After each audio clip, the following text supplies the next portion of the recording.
Hello friends, இன்றைக்கி நம்ம என்ன பார்க்க போகிறோம்னா ஜெல்லி பார்க்க போகிறோம். ஜெல்லி எப்படி செய்கிறதுன்னு பார்க்கலாம். அதுவும் வீட்டில் அகரகரை வச்சு நம்ம செய்யலாம். வீட்டில் கடல் பாசின்னு ஒன்று இருக்கும், அதை வச்சு செய்யலாம். அதுக்கு முன்னாடி மறக்காமல் சப்ஸ்கிரைப் பண்ணிக்கோங்க. 2 கப் தண்ணி ஊற்றிக்கோங்க. 2 கப் தண்ணி ஊற்றிட்டு கொஞ்சம் சூடாகட்டும். அதில் வந்து நம்ம இப்போ ஒரு 100 கிராமில் வந்து அகரகர் சேர்க்க போகிறோம். இது வந்து கடையில் வந்து கடல் பாசி இல்லைன்னா அகரகர் இல்லைன்னா வந்து சைனா கிராஸ்ன்னு கேட்டு பாருங்கள், கிடைக்கும்.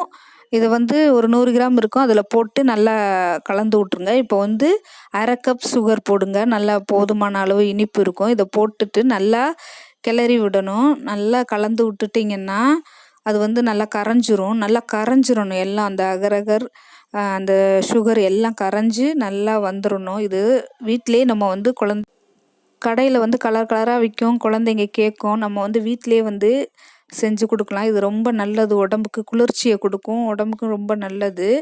இப்போ நம்ம என்ன பண்ண போகிறோம், இது கொஞ்சம் கரைஞ்சிட்டாலே போதும். உங்களுக்கு இதுக்கு பதம்லாம் தேவையில்லை, நல்லா கரைஞ்சிட்டாலே போதும். இப்போது நம்ம கிண்ணங்களில் வந்து கொஞ்சம் கொஞ்சம் எடுத்து வச்சுட்டு நம்மளுக்கு தேவையான கலர்களை வந்து நம்ம இப்போ கலக்க போகிறோம். இப்போ நான் ரெட் கலரு ஃபுட் கலர் கலந்துக்கிறேன் ஒரு கிண்ணத்தில்.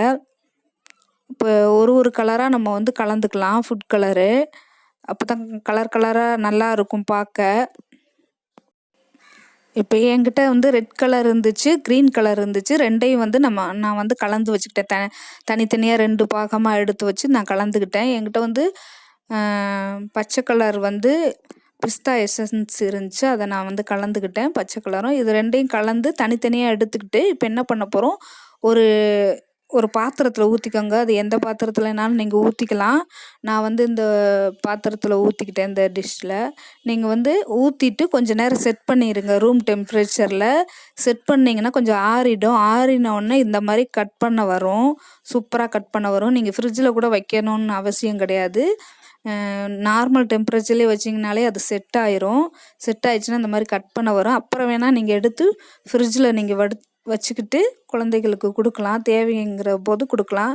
ஜூஸ்லாம் பாதாம் மில்க்கு இதிலெல்லாம் போட்டு கலந்து கொடுக்கலாம்.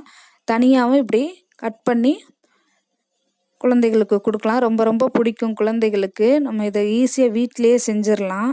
இந்த 2 பொருள் போதும். இது 2 பொருளை நம்ம வீட்டிலையே பாருங்கள், ஜெல்லி நம்ம அழகாக செஞ்சுட்டோம். கலர் கலராக இருக்குது பாருங்கள், நல்ல டேஸ்ட்டாக இருக்கும். நம்ம ஃப்ளேவர் கூட ஆட் பண்ணிக்கலாம், என்ன ஃப்ளேவர்னாலும் நீங்கள் ஆட் பண்ணிக்கோங்க. இந்த வீடியோ பிடிச்சிருந்தா லைக் பண்ணுங்கள், ஷேர் பண்ணுங்கள், சப்ஸ்கிரைப் பண்ணுங்கள். பக்கத்தில் இருக்க பெல் பட்டனை கிளிக் பண்ணி வச்சுக்கோங்க.